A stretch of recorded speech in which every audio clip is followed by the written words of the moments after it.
على أشرف الأنبياء والمرسلين أبو القاسم محمد اللهم صل على محمد وعلى أهل بيته الطيبين الطاهرين المعصومين واللعن الله الدائم على أعدائهم أجمعين. Brothers and sisters, Assalamu alaikum wa rahmatullahi wa barakatuh. السلام عليك يا أبا عبد الله وعلى الأرواح التي حلت بفنائك. عليك مني سلام الله أبدا ما بقيت وبقي الليل والنهار. For the return of our Imam, please recite aloud salawat. اللهم صل على محمد. I said for the return of our Imam, please recite aloud salawat. اللهم صل على محمد. To recap, we have been looking at Islam's answer to the three most fundamental questions we can ask of our existence. Where did I come from? Where am I going? And what is my purpose in life? What is my purpose in this world? And we said that the answer to these three questions are contained within the usul al-din, namely Tawheed, Nabuwwah, and Ma'ad. And beneath Tawheed we find divine justice, al-adl al-ilahi, and beneath Nabuwwah we find leadership and succession after the Prophet, Imam. Today we will continue looking at our answer to the second of these questions. What is my purpose in life? And we have been looking at establishing the basis on which we are to live our lives in this world. And we said that because Allah Tabarak wa Ta'ala wants us to worship Him, remember we said the pinnacle of Tawheed, the desired outcome of our belief in Tawheed is what? Is ibadah. And if Allah wishes us to worship Him properly, then He must send messengers and prophets to us to instruct us how to worship Him. And when we say worship, we don't just mean salah, hajj, sawm. We don't just mean the acts of worship, the ibadat. We mean ibadah in every aspect of our life, including how we treat other people, how we organize human affairs, everything. Because Islam is a complete way of life. And then we looked at the Quran. And we looked at how the Quran is Allah's greatest miracle because it is an intellectual miracle. Whereas all the miracles of all the other prophets were things that you had to be there to witness, to see, whether it was Abraham emerging from the fire unscathed, or Moses splitting the ocean apart, or Jesus alayhi salam bringing the dead back to life. All of those things were only miraculous. They only gave yaqeen, certainty, to those who were present watching those miracles take place. Yesterday we looked at the question of how Allah has preserved His divine guidance for us after the Prophet. And we said that the Quran, the text of the Quran, is protected by Allah subhanahu wa ta'ala. But as for the interpretation of the Quran and the Sunnah of the Prophet sallallahu alayhi wa alayhi,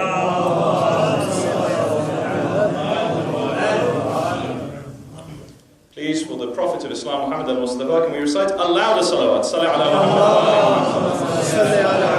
Muhammad. And we said that in order for the Sunnah of the Prophet to be preserved, as the Quran is preserved, because remember, our religion is built upon the Quran and the Sunnah of the Prophet, the Quran is divinely protected from error, so too must the successor to the Prophet be divinely appointed and protected from error. And this is the essence of the Shia view of Imam. But there is a question. Okay, someone might say, you've convinced me. We need to have a divinely appointed successor after the Prophet. And there always needs to be such a successor, an Imam on this earth to guide the people. Take me to your leader. Take me to your Imam. Where is he? Today we will look at this question, because this is one of the most difficult issues facing the Muslim Ummah today, and that is the absence, or the supposed absence, of its Imam.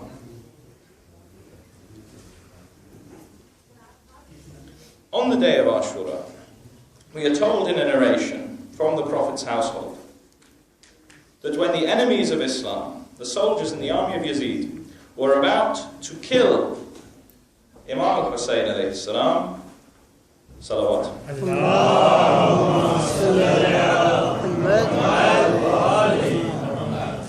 that the angels complain to Allah subhanahu wa ta'ala. They complain to Allah subhanahu wa ta'ala. We've seen in another narration how the prophets complain to Allah subhanahu wa ta'ala about the treatment of the grandson of our prophet. The angels also complain to Allah subhanahu wa ta'ala about the way Allah's creatures were treating the grandson of the prophet and the imam of his time. And then Allah shows in response to the complaints of the angels. And remember, the angels are not criticizing Allah. They are simply complaining about this act. They're saying, this is terrible. We must do something. But Allah says, let me show you something. And this is all because we're talking about the unseen. This is allegorical. So this isn't to be taken literally.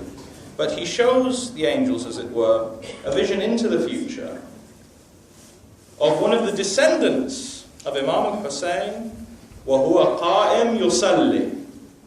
He is standing in prayer. Now remember, one of the titles of the 12th Imam in Shia Islam is the Qa'im, the one who rises. And so the fact that this descendant of Hussain is described as standing in prayer, the word Qa'im is used here to symbolize the fact that this is his title. And he says to the angels, do not worry. With this one that is Qa'im Yusalli, this one which is standing in prayer, I will avenge the murder of Hussain ibn Ali alayhi salatu wasalam. And we find that there is a strong connection between Imam Hussain and the mission of Imam Hussain and the Imam of our time, Imam Mahdi.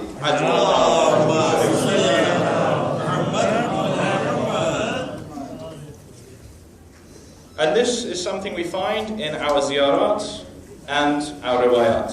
For example, in ziyarat Ashura, we ask Allah, we say to Imam Hussain, we ask Allah to yarzaqna talaba tharika ma' imamin mansur. We ask Allah to give us, to grant us the opportunity to avenge your murder with an imam, with a leader receiving divine assistance. Meaning, of course, the 12th Imam. In a riwayah from Imam Sadiq alayhi salam,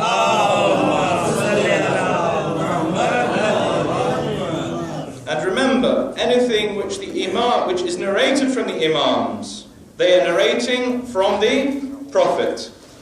He says that on Ashura is the day on which the Mahdi will rise.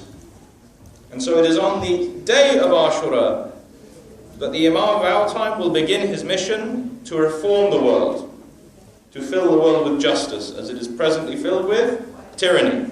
In fact, if we look at the riwayat detailing what will happen at that time, the Imam of our time will follow the same journey that Imam Hussain took. He will flee the army of the Sufyani, which is coming to get him in Mecca, and he will go to Medina, and from Medina he will go to Kufa. And it is there he will launch his uprising. And if we look at the journey Imam Hussain took, he will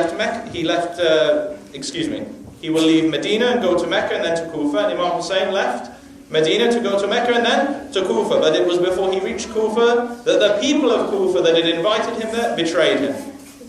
So, there is a strong connection between Imam Hussain and Imam al-Mahdi.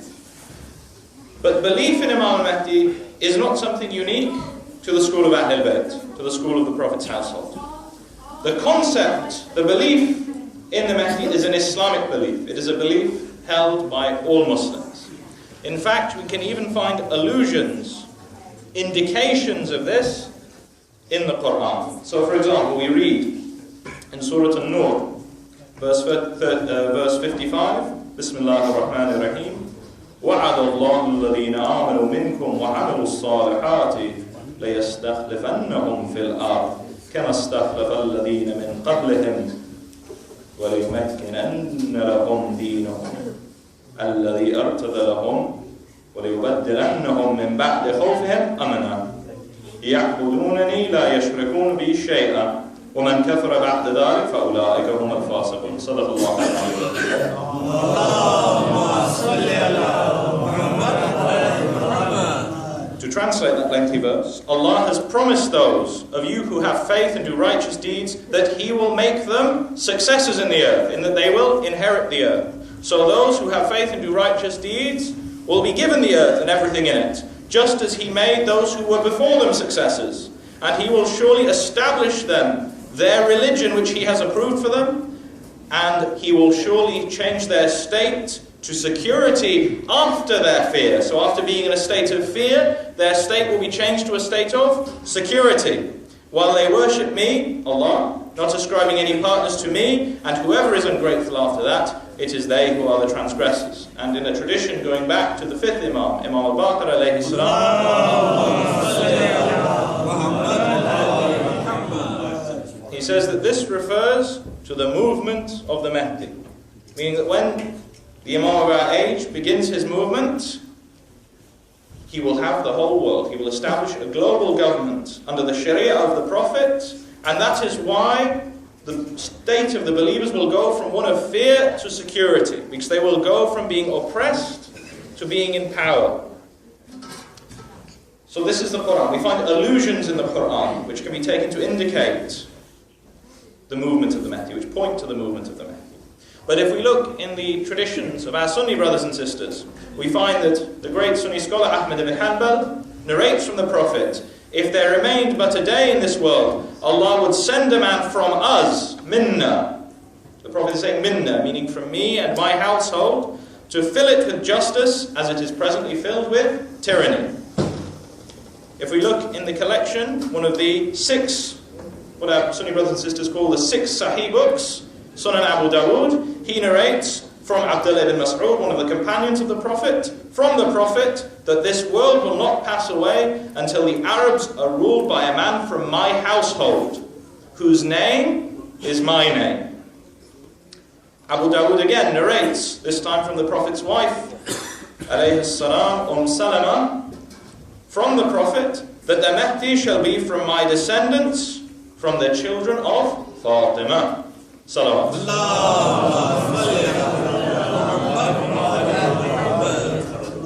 And Bukhari and Muslim both narrate the tradition. What will your condition be when the son of Mary descends and your Imam is amongst you? And this tradition is again taken to refer to Imam al-Mahdi. So we can see that belief in Imam al-Mahdi is an Islamic belief. It does not belong to Shia Islam, it does not belong to Sunni Islam. All Muslims, based on the teachings of the Prophet, believe in Imam al-Mahdi. And moreover, we can see that in early Islamic history, if you study history, you see that there were many people within the first 100 years of Islam that people thought were the Mahdi, or people expected to be the Mahdi, or who claimed for themselves falsely that they were the Mahdi. Now, why is this significant? Because they claim this, or their followers claim this, in order to gain some authority, over the Muslims. Now, could they gain authority over the Muslims by claiming this is the Mahdi if no one knew who the Mahdi was? No. Imagine someone comes in, imagine we have no idea who or what the Mahdi is, and someone comes in and says, I follow the Mahdi. We would say, who's that? Why should we care? The fact that people are claiming, I am the Mahdi, or my master is the Mahdi, that shows that the early Muslims believed strongly in this, and that people were trying to misuse this for their own ends. The fact that people were trying to misuse it proves that this belief was present in the early Muslim community. However, the main difference between our Sunni brothers and us is that whereas our Sunni brothers believe that the Mahdi has not yet been born, we believe that he has been born, that he is alive, and that he is in a state called ghaiba, occultation. So the question is, how do we know that this Imam exists, that the 12th Imam exists? How do we know that he has already been born? Well, there are several arguments we can use. First of all, if you accept the authority of the Ahlul Bayt alayhim salam as the authentic teachers of the religion, and you look at the narrations they narrate from the Prophet sallallahu alayhi wa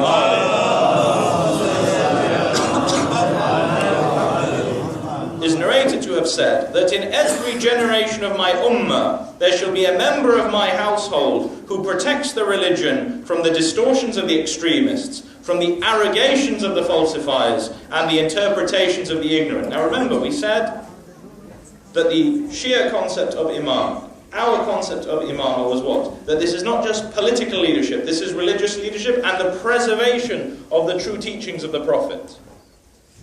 The preservation of the true teachings of the Prophet. And so the role of the Imam is not just to lead the Ummah, but it is to ensure that the religion of Islam is not distorted by fabrications or misinterpretations. So, this gives us a general rule, a principle, that at all times there must be an Imam upon this earth.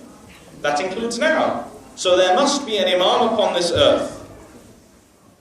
So we can derive that deductively. We have a general rule, there must be an Imam at all times. Therefore there must be an Imam at this time as well. As for his identity, we'll come to that in a minute. Now these traditions, if you look at just the sheer collections of hadith, these traditions are mutawatir. There is no doubt that this is what our Imams taught us, so there must be an Imam at this time. However, there are other traditions, not found in our books, which state that there will be 12 Imams. If we look at the Sunni collections of hadith, we see a narration. There are some slight differences in wording, but one version of it reads in Tirmidhi's Sunan, "After me there will be 12 amirs, all of whom will be from Quraysh." And there are others which say 12 imams, others which say 12 khulafa, 12 khalifas after me. And these traditions are narrated by 7 different companions. 7 different companions, including Abdullah ibn Mas'ud, Anas bin Malik, Umar ibn al-Khattab, and Abdullah ibn Umar, and Abu Hurairah. So these aren't narrated by unknown narrators, these are narrated by important Sunni narrators of hadith.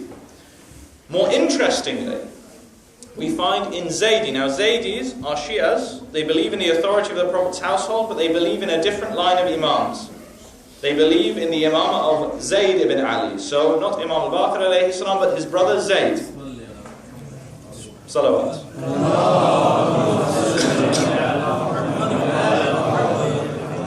And they do not believe in 12 Imams. They do not take this as part of their aqidah, that there will be 12 Imams after the Prophet. And yet, one of their early scholars, Al-Asfari, narrates from the Prophet, "From my descendants there will be 11 leaders who will be noble, receivers of tradition and possessed of knowledge, the last of whom will be the Qa'im bil-Haqq, who will fill the world with justice, just as it was filled with tyranny." Now you may be thinking, hold on, you said this tradition says there will be 12 Imams. It says 11. Yes, but it says 11 Imams from my descendants. Who is the first Imam? Imam Ali alayhi salam. Is he a descendant of the Prophet? No, he is the cousin of the Prophet. And so again, this hadith can be taken as confirming that after Imam Ali alayhi salam, who the Zaydis accept as the first Imam, there will be 11 descendants of the Prophet through his daughter. Salawatullah alayhi.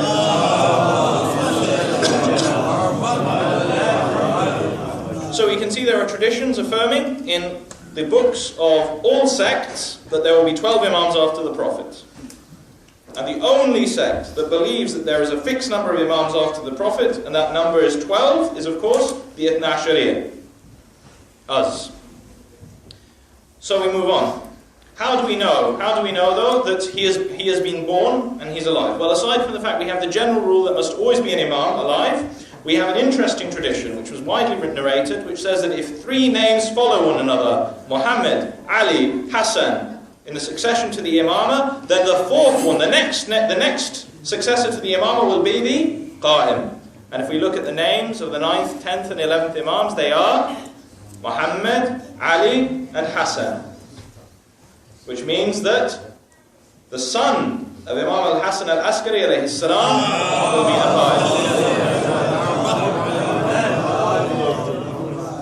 This is all very well and good, but how do we know he has been born? Well, we have numerous traditions. In fact, we have a large number of traditions, either pertaining to his birth in the household of Imam al-Askari alayhi salam, or to his youth, his growing up, his first few years of life in that household. So there are people, because at this time the Abbasid authorities, the Dhalimin, the oppressors, were aware of these traditions, predicting that the 12th Imam would be the Qa'im. They were on the lookout and they wanted to find him and kill him as soon as he was born.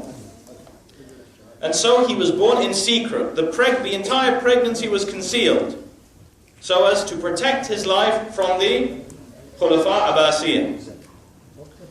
Now, we have accounts from 2 women of the Prophet's household, the sisters of Imam al-Hadi alayhi salam,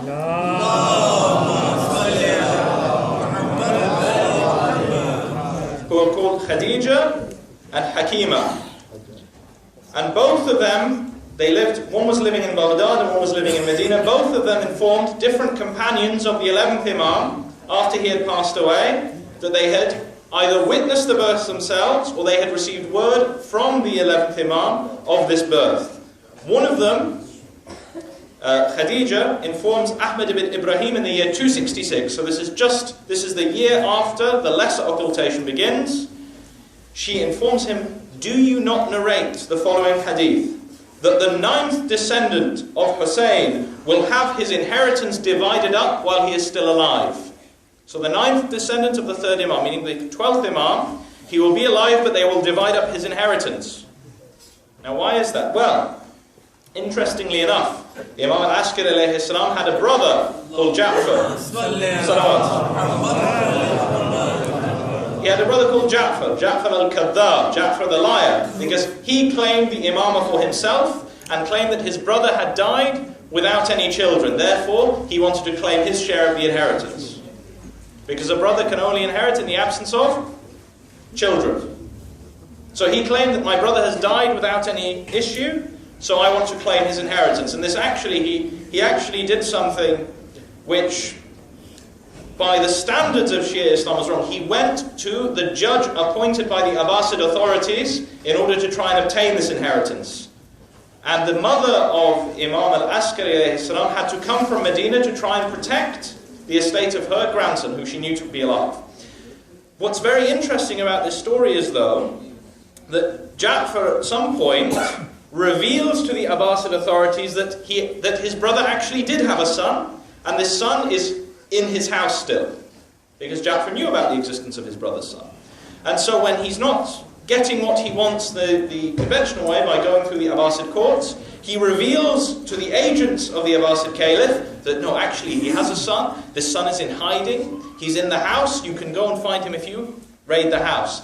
And so Abbasid soldiers actually raid the house of the 11th Imam looking for the boy. And this shows you the great personality of the Imams. Because there was a servant girl in this house called Suqayl. And when they raided the house, in order to protect the life of our Imam, she says, yes, he's telling the truth. I am carrying the son of my master. I am pregnant. Now, at this point, anything could have happened. I mean, they could have killed her there and then. Instead, alhamdulillah, they did not kill this very brave and pious woman. They took her and put her in the house of another descendant of the Prophet and kept her under observation in order to ascertain whether or not she was genuinely pregnant. After about 3 or 4 months, they realized that they had been had, that there was no pregnancy, and so they let her go. Although later in life, just to show you that a good Shia never stops causing trouble for the oppressors, she is arrested again and imprisoned, obviously for propagating Shia doctrines. And so again, this shows that there was a son in this household, there was a child in this household, and we have other accounts from the servants, many of whom were just very simple people. Many of them were illiterate, they were of no importance, they were just simple folk who worked in the house of the Imam. Years after the Imam had died, when they were questioned about the existence of a son, they said, yes, we saw him. We saw him, we cooked his food, we brought him his clothes, we served this boy, we saw him with our own eyes, and yet they didn't say anything. This is because they were pious people. They were pious people and they knew that they had to protect the life of this little boy. We even have one very touching tradition where one of the servants remembers being told to go and buy tender cuts of meat for our young master when he was about 3 years old. So at the age when he's got his teeth and he should be having solid food, they're going and buying tender cuts of meat for him to eat. So we can see that there's a very convincing theological argument for the existence of the 12th Imam and a very convincing historical argument for the existence of the 12th Imam. Salawat.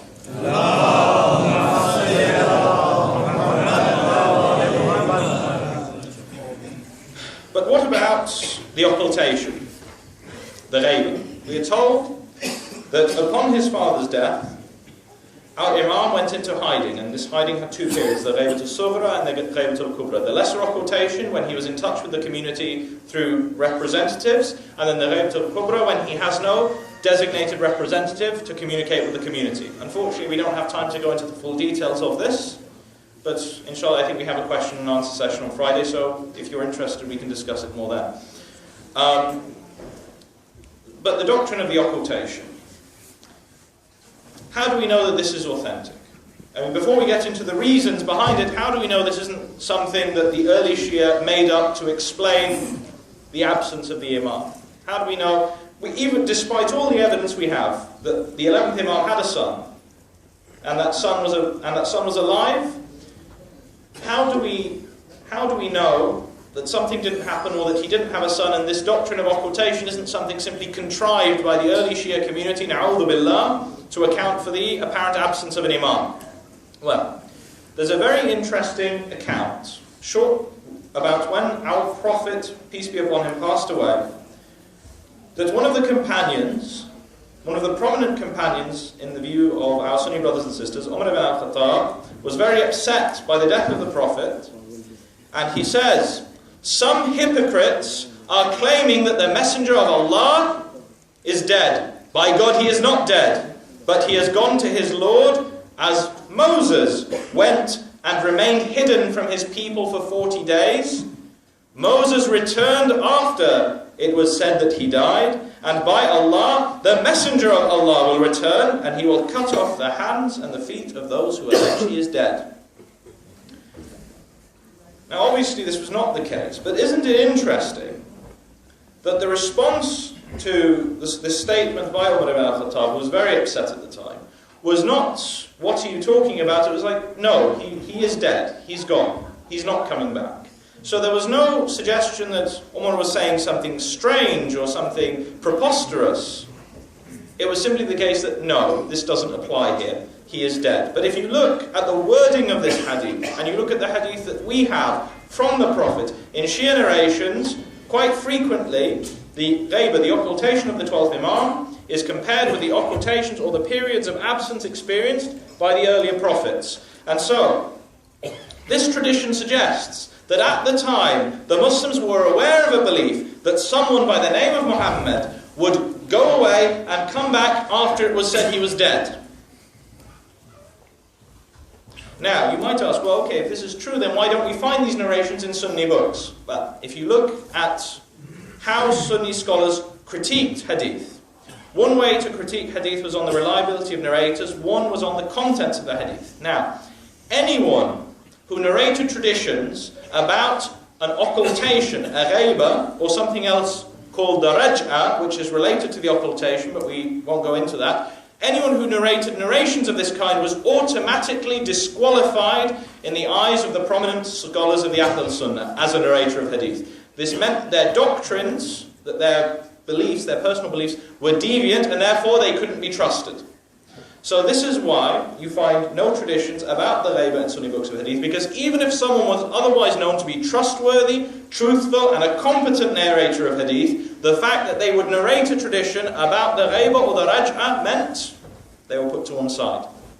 And so these traditions were actually suppressed.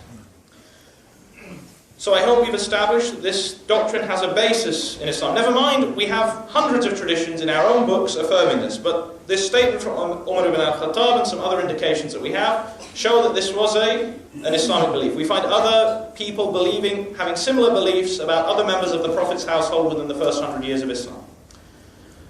But what I really want to talk about before we run out of time is the nature of the occultation, because unfortunately some people think that the occultation means that the Imam is absent, that he's gone away somewhere, that he's on a green island. But this is nothing could be further from the truth. Occultation, ghaiba, does not mean absent, it means hidden. Now in what sense is the Imam hidden? Well, let us turn to a tradition narrated from Imam Ali alayhi salam.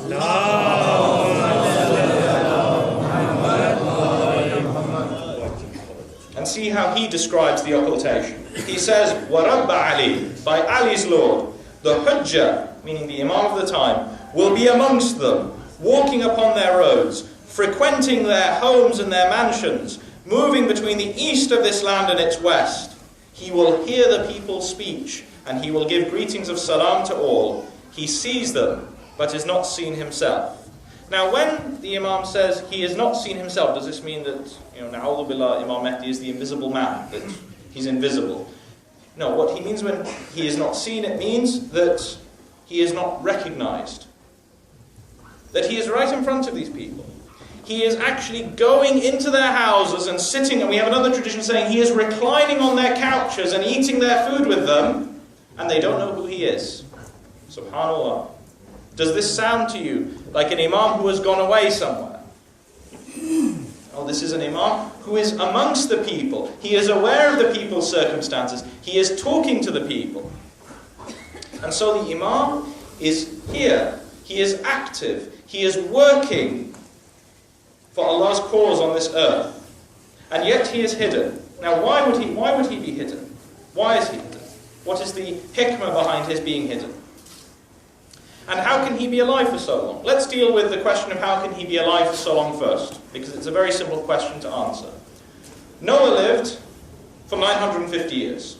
Ashab al-Kahf, now Noah was a prophet. Ashab al-Kahf, ordinary mu'mineen, were kept alive by Allah for 300 years. Iblis, now Iblis is one of the jinn. He is a mortal. He did not have immortality. But Allah allowed him to continue to be alive until Yawm al-Qiyamah in order to increase his punishment. So Iblis has been alive for Allahu A'lam, how long? But interestingly, in the Sunni books of Hadith, we have narrations about a figure called the Dajjal. Now without going into too much detail, these traditions identify the Dajjal as being alive at the time of the Prophet. And they say that he is a young Jewish boy called Ibn Sayyad who lived in Medina. I don't want to discuss the contents of these traditions or their authenticity. All I can say is, how can we allow the enemy of the Prophet and his household and the enemy of Islam, the Antichrist, to be alive at the time of the Prophet until now, but we deny the same belief? We say it is impossible that Allah should extend the life of the Mahdi of the Prophet's household. Salawatullah.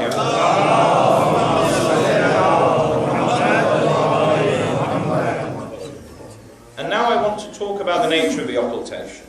I'm sorry that we can't spend more time dwelling on these points, but I want to cover them all because they're very important. Why did the occultation take place? Why did the Imam have to go into hiding? Well, if we look at the traditions and history, we see that every single one of his forefathers was either martyred by the sword or poisoned by the oppressors. And so there is a pattern here. There is not a single imam except that they were martyred, whether by means of the sword or by means of poison. Not a single imam of the Prophet's household died a natural death. And so there are three main reasons given in the riwayat for why the occultation had to take place. First of all, to protect his own life. The Abbasids were looking for him and they wanted to kill him then. If the Dhalimeen today knew who he was or knew where he was, you can believe there would be a drone strike. They would not allow him to live.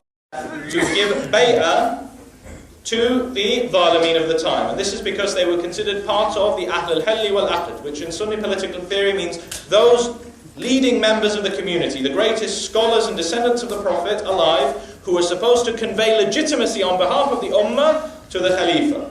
And so, of course, the Imams of the Ahl Bayt were expected to come and pledge allegiance. And they did so under taqiyya. They did so in order to preserve their own lives. However, according to Sunni political theory, it is also, even if you have given your bay'ah to a dhalim and a fasiq, you are not allowed to revoke this bay'ah unless he apostatizes from Islam. And so, if one of the imams was to give his bay'ah and then to rise up, it would automatically be a question mark in the minds of the majority of the ummah as to can we follow this person no matter how good he is. Now if we look at the sunnah of Imam Hussain, remember we said there is a connection between these two imams. Not only is Imam al-Mahdi a descendant of Imam Hussain, but his mission is the same mission as Imam Hussain. His mission is the continuation of Imam Hussein's mission. Now if we look at Imam Hussain, why did he leave Medina and go to Mecca? To avoid pledging allegiance to an unjust tyrant, because he was going to rise up against that tyrant. And so it is important, even today, that Imam al-Mahdi should not have given his allegiance, whether explicitly or implicitly, to any unjust government. So this is the second reason. The third reason is to test the faithful, and we have some truly beautiful traditions talking about the kind of test this is. In fact, we have traditions saying where one of the companions is asking the Imams, what will the state of the Shia be during the Ghaiba? What is better? Is it better to be alive during the Ghaiba or alive at the time of the Imam? And the Imam says it is better to be one of those Shia during the Ghaiba, because they are worshipping Allah and following the teachings of Ahlul Bayt, even though they do not have direct access to their Imam. And so their Iman is stronger than those who are in the camp of Imam al-Zaman when he is launching his mission. In fact, we are told that if there is a member of the school of the Ahlul Bayt who holds fast to his religion and follows their teachings and strives for the return of his Imam by doing intidhar, by awaiting his Imam. We don't mean intidhar sitting and waiting, we mean active intidhar, striving and expecting the return of his Imam at any moment. If you die in this state, it shall be as though you were in the tent of the Imam himself and fighting beside him. In fact, according to some narrations, there will be some believers, and this is what we call the Raj'a, who are so good and have held to the school of Ahlul Bayt so strongly that Allah, as a sign for mankind, will bring them back to fight in the army of the Imam.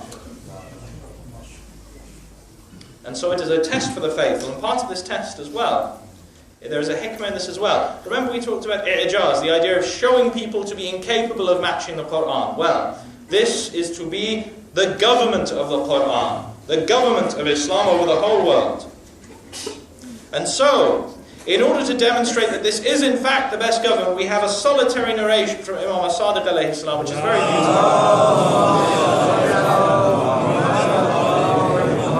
which says that the master of the affair, Sahib Had al-Amr, will not appear until all kinds of people have obtained governance, so that when the government of the Mahdi is constituted, none will say, if we had had the chance, we could have governed justly. Subhanallah. So there is a lesson in here. It is because people still think that they are able to legislate and to rule in the absence of Allah's laws. People still think that they can govern justly based on their own limited capacity. So Allah is allowing them to do this in order that they realize their own impotence. But if you look at all of these traditions, and there are hundreds of them, you will see that there is really only one reason why the Imam of our time is not here with us right now. There is only one reason. And all three of the reasons I've just mentioned come down to this reason. Us. Us. We, the Shia of the Imam, are not ready for the Imam. We are still in the condition of Ahlul Kufa. We are still in the state of Ahlul Kufa, in that we call for our Imam to come. But if he was to return and announce himself and say, we are going to establish the government of Islam, most of us would still turn and run at the first opportunity. We have not reached a stage yet where there are sufficient people of a sufficient quality to support the Imam. And how many people are there? Well, Imam Sadiq alayhi salam says,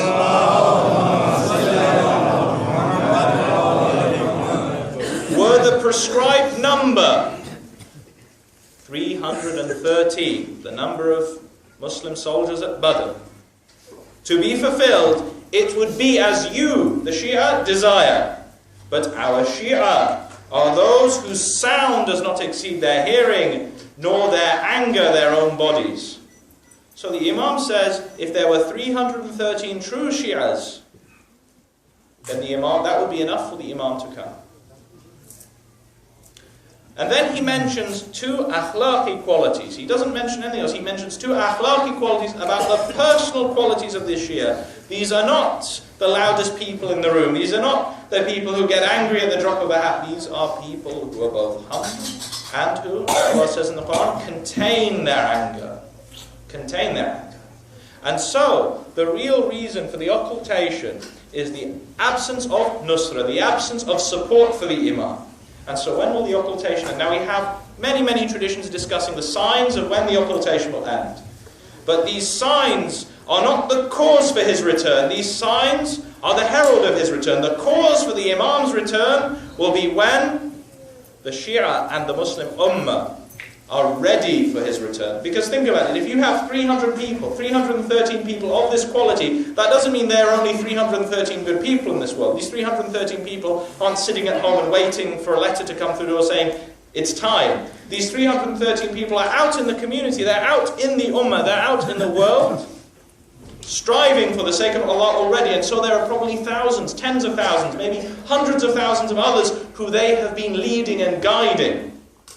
And so we all have a part to play.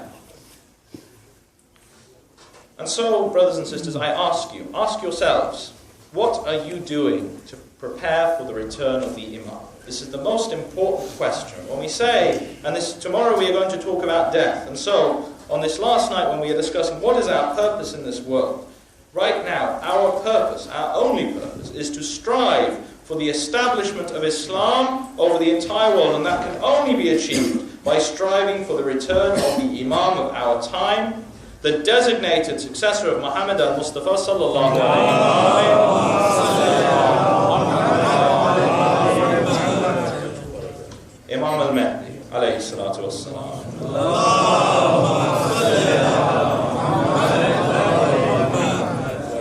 And there are already people who are dying because they hold fast to this belief, this strong belief in the school of Ahlul Bayt, because they love the Prophet's household and they love Allah. They are dying. In Pakistan, how many people are dying every day? There isn't a single day that goes by when these cowards, when these enemies of Allah, enemies of the Prophet's household, are killing our beloved brothers and sisters. And yet still, the Shia of Pakistan come out onto the streets, they hold their processions, they hold their gatherings. They will not be silenced. Look at the bravery there. All over the world there are people who want to kill us for no other reason than we say we love Allah, we love the Messenger, and we love the household of the Messenger. We have it easy here, living in the West. Really, we have it easy. And just to illustrate that, I want to mention another place where the followers of Ahlul Bayt are being persecuted for no reason other than the fact they are followers of the Ahlul Bayt, and that is Syria. Today, I received a message which came originally from someone I knew when I was studying in Syria, a religious student there, who is still living in the vicinity of the Sayyidah Zainab shrine.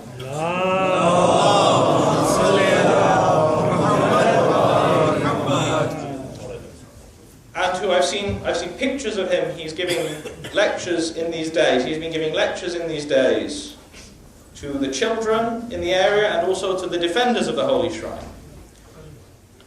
But today I received this message, and he sent this to a number of people, and I received it from one of them. He says, Assalamu alaikum. May Allah elevate our reward and yours on these sad occasions. In these days in Syria, we are reliving the events of Ashura, a day of sacrifice and bloodshed in its fullest meanings. I, Muhammad Asif, was born in the vicinity of Lady Zainab, salamullah alayha.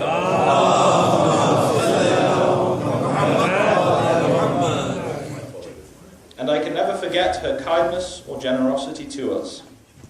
And in this year, the army of Yazid has returned to take our Lady Zainab prisoner again. They have killed our youth, destroyed the homes of the Shia and burnt them. But in a few days, we will undertake a major operation against the army of Yazid to drive them away from the shrine of Our Lady and remove them from the last region of Sayyidah Zainab that is still under their control.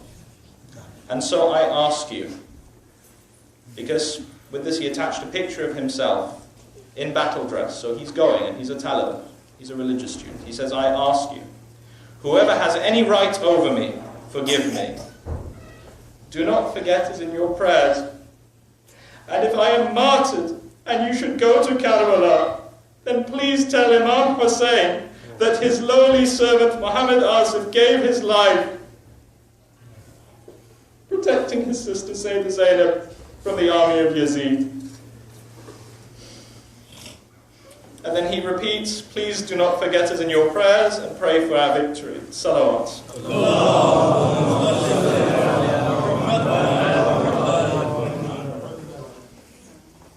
And is the dedication of people like him who have stayed in Sayyidah Zainab to defend this holy place and the people who live there. Their dedication reminds me of the dedication of someone who was there on the day of Ashura. Abbas. Salawatullah.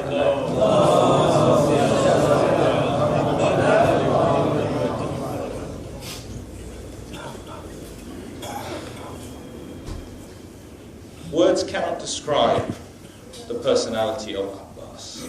He was the most loyal and the most fearsome of Imam Hussein's supporters. On the eve of Ashura, he and his two brothers were offered safe passage because they had ties of kinship with Shimr, la'natullahi alayh. But when Shimr conveyed this offer of safe passage to him, he said, Allah curse you and curse your promises of safety. Will you grant me safety while you deny it to the son of the daughter of the Messenger of Allah? Notice he does not say my brother. He says to the son of the daughter of the Messenger of Allah. And when Imam Hussain himself told his family and companions to leave, Abbas was the first to speak. And he said, why should we do that? Why should we leave you? To go on living without you? May Allah never let us see such a day. Brothers and sisters, I mentioned yesterday that in Islam, you are not allowed to deny even your enemies access to water. Also in Islam, when you were about to slaughter an animal, you were supposed to give it a last drink of water. And yet, these people denied the household of the Prophet any water, and they all died thirsty. In fact, the soldiers of Umar ibn Sa'd would taunt them and say, the dogs and the pigs of Iraq can drink from the Euphrates, but you shall never taste a drop. And it was Abbas who on countless occasions in the run-up to Ashura went to the river and fought his way there and brought what little water he could back for the Prophet's household. Now on the day of Ashura, where the fighting was intense and most of the companions were dead, in fact, it was only Imam Hussain and Abbas and his two brothers. Imam Hussain comes to Abbas and the children have been weeping, the children are crying. The older women, and just as the men have endured the thirst, but there are children who have not had any water to drink for hours in the heat of the day. Imagine you see your own children crying from thirst, begging you for water and you have none to give them. What would you do for them? What would you do to bring them water? What would you give for a drop of water to quench their thirst? Imam Hussain comes to Abbas and says, my brother, will you go one more time to the Euphrates to bring water for us? Will you go one more time to the Euphrates and bring us water?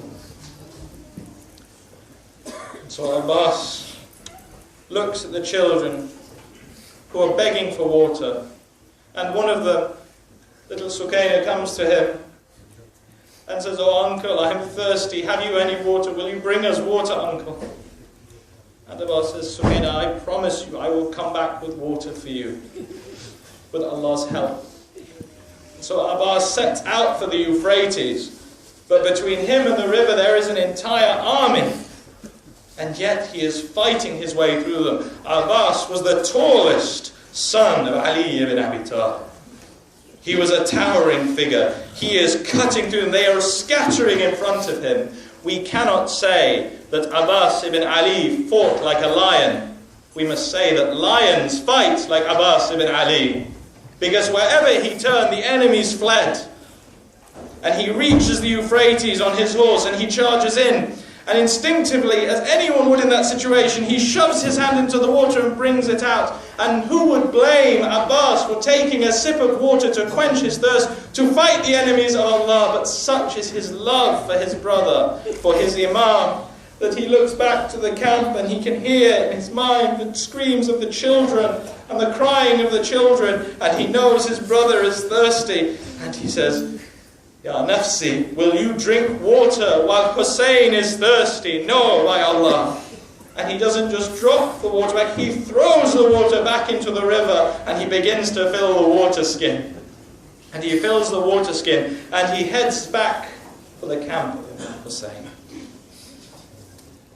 Abbas heads back to the camp, but the enemy are lying in wait. They know they cannot attack him directly, and so they've hidden themselves in the trees and the palms that surround the river of the Euphrates. And so as he sets out back, they burst forth and they shoot arrows at him.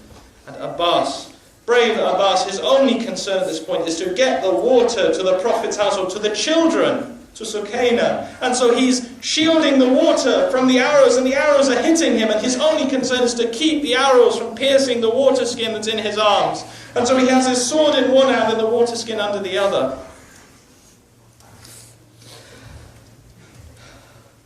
But then someone comes from behind him and cuts off the hand in which he is holding the water skin. And so he drops his sword to hold on to the water skin, and then they take his other hand, and so he's clutching the water skin between his stumps, and he's trying to get to Imam Hussain.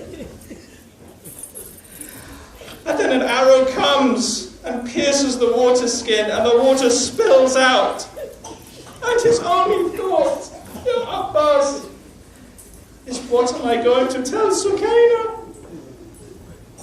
How am I going to tell Sukaina I have lost the water? And then a third man comes with a mace and knocks him off his horse. And normally, if you're falling over, you put your hands out to stop you hitting your face on the ground, but Abbas has no hands. And so he falls face down on the ground. And the enemies rush in and kill him, and he calls out to his brother.